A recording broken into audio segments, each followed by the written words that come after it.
Came to me and wanted to know what you wanted for Christmas, and I suggested that a canoe paddle, your own canoe paddle, would be a great idea. We were at Nona's house and she passed out the gifts to all the kids, and Griffy got this small little paddle about 12 inches long, painted white, and she handed it to Griffin, and I was thinking to myself, that's not exactly what I was thinking.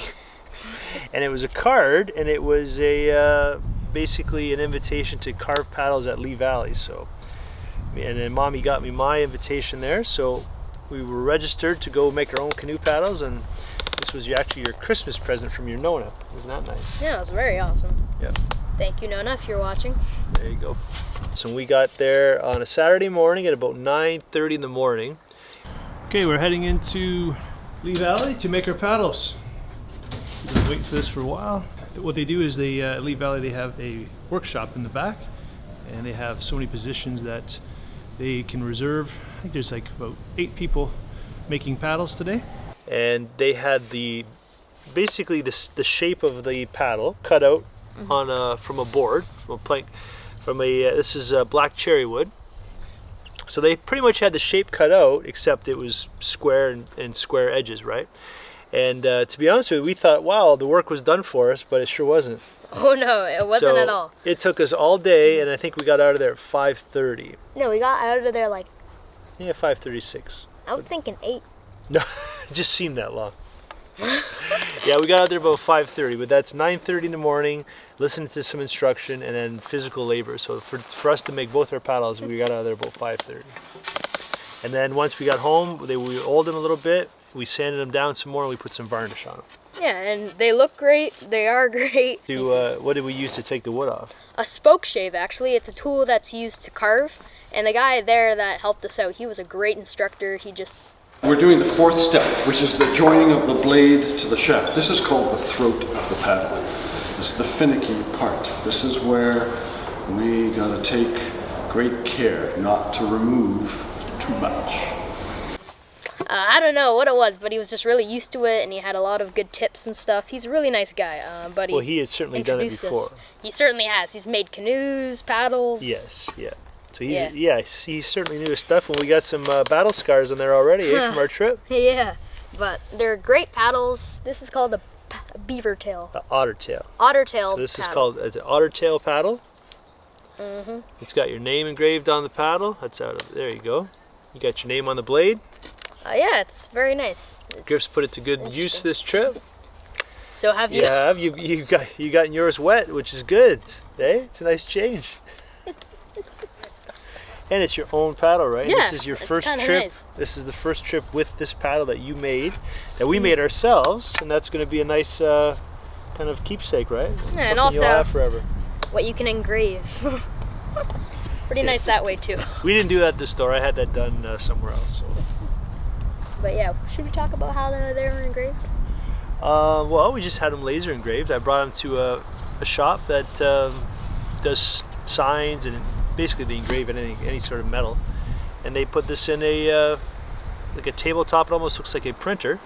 And I gave them emailed my decal, and they actually had any text that you want for your name. And they just put it in there, and the laser burns it in. So it worked out pretty good. All right, buddy, good stuff. I think you sold people. They're gonna want to make their own paddle. Let's hope so. It's a great process. You get fed Subway. Yeah, they gave us Subway subs while we were working. That was good. Yeah, it was nice. You got to spend the day with your dad. Yeah, it was cool. It's pretty cool. Really neat. Yeah, and there's a ton of nice helped people me out there. You helped me out doing my paddle. Yeah. I wouldn't have got done it if you didn't help me. Oh no, he needed a lot of help. I did need a lot of help. But yeah, and there's a group of really nice people that were there with us, so it was kind of nice. Anybody who's making a canoe paddle can't be all bad, right?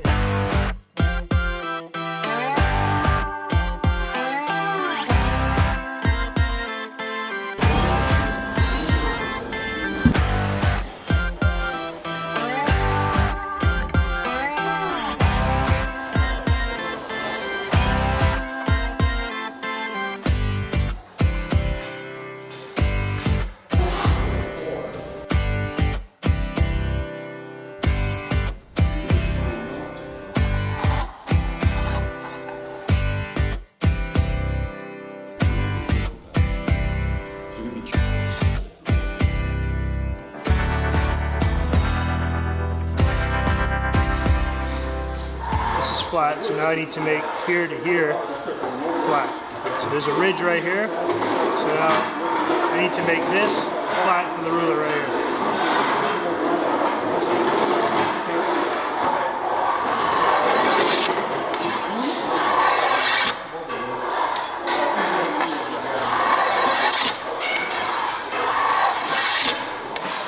Well, Griff, one thing about this is it's tiring, eh?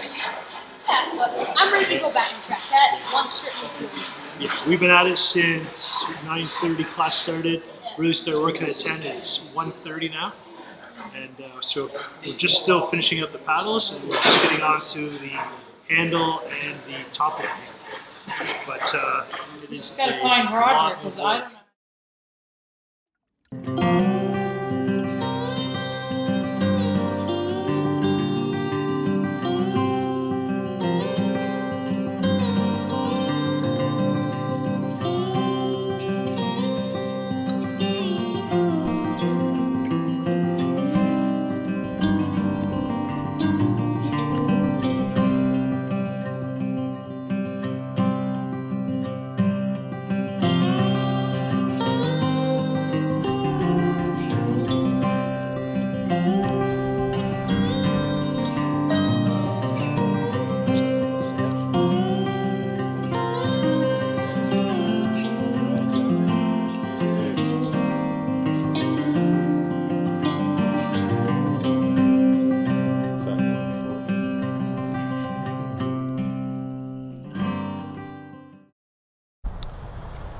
Well, me and Griff just got off the lake trying to do some fishing. We didn't have any luck, but it was a beautiful time to be out there. I never take great weather for granted, and I'm always appreciative of a day like this. So we get out now. Griff saw some fish swimming along the shore when we came in, so he's got our net and he's going to see if we can catch some. Our last campsite he caught a couple good sized minnows, so 11-year-old kid with a net trying to catch fish, it's a good thing. Yeah, so I'm just sitting to have a snack. Bill and Wes are out paddling around doing some fishing. I don't think the fishing's all that great on this particular body of water, but again, it's just a beautiful day, so it's just nice just to paddle. It's a small lake, so even though it's windy, the water's not too bad. And here's a snack that I like. I always bring dried fruit. So I always bring dried fruit on my trips. I love dried apples with some peanut butter. Dip them in there. So when I plan my trips, I try to look at how much hiking and portaging we're going to do, and try to get if it's really strenuous, try to have a day of rest afterwards, and you can just kind of hang out and everybody can kind of rest their bones a little bit. And in this particular trip, it's worked out perfect. Yesterday was a tough day. We did a lot of portaging. There's beaver dams to deal with, in and out of the canoe more than we expected. Beaver dams not on the map, beaver ponds. So we were in and out of the canoe quite a bit, and it takes its toll, especially when you're doing double carries, right? So we almost walked 10 kilometers yesterday. So today it was nice just to wake up. Everybody slept in. Weather's beautiful. We had late breakfasts. And yeah, it's nice just to be able to paddle around and just chillax a little bit. Tomorrow will be another day where there's some portages, but not as tough as it was yesterday. Crackers are a tough thing to keep in one piece after on a long trip. First couple days these were, they looked like crackers. Now they look like breadcrumbs.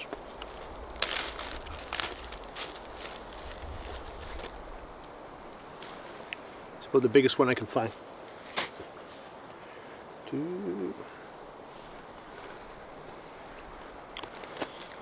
My snacks on the canoe trip, or my meal on the canoe trip, pretty basic.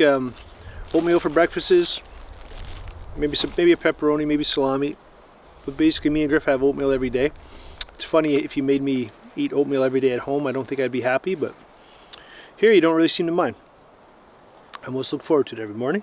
So simple breakfast, and then lunches, because we're always on the go. Lunches are just snacks. So dried fruit, pepperoni. Mixed nuts, M&Ms, gotta have my M&Ms, I love those. What else we got in here? Crackers, peanut butter, hummus, Baby Bell cheeses are good. Sometimes I pack olives, I love olives. And for dinners on these trips, if there's not too much portaging the first or second night, even if there is, I feel ambitious, I might bring a frozen meal or two, meaning like a pasta or some other meals that are kind of vacuum sealed, but I'm talking like a dish you can warm up in a fry pan. Like again, Griffey likes his pasta and meatballs. I did a jambalaya, and we freeze them, or chili. You know, a couple of days they're fine, especially in this type of weather. And then we get into dehydrated meals. Bill makes some great recipes, so.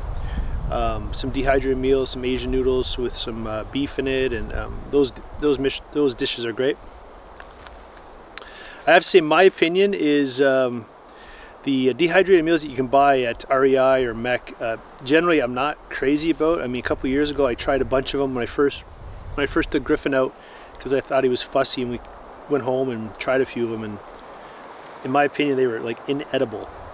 But good to go, or I think ready to go brand dehydrated meals. They're delicious. They're really good, really good. And Backpacker's Pantry makes a pad thai that's really good. So there are some meals there that makes it simple, especially when you get into camp really tired and you don't want to do too much. So we do those for our meals. You can buy instant rice now. It's packaged and ready to go. You just got to warm it up in a fry pan, and maybe warm up some salami that doesn't need to be refrigerated. Those are all great things. And the nice thing about this trip, we just had some side dishes because we caught lots of lake trout. So we had trout for dinner 2 nights in a row, which was awesome.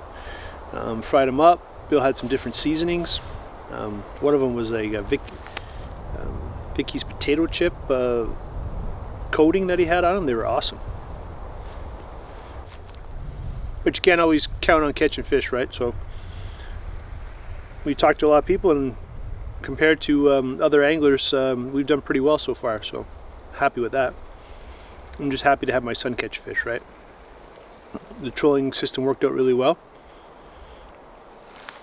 We had two rods in the water, and as soon as we got a bite, I pulled the rod out of the rod holder and gave it to Griff, and I filmed him catching them, and it worked out really good.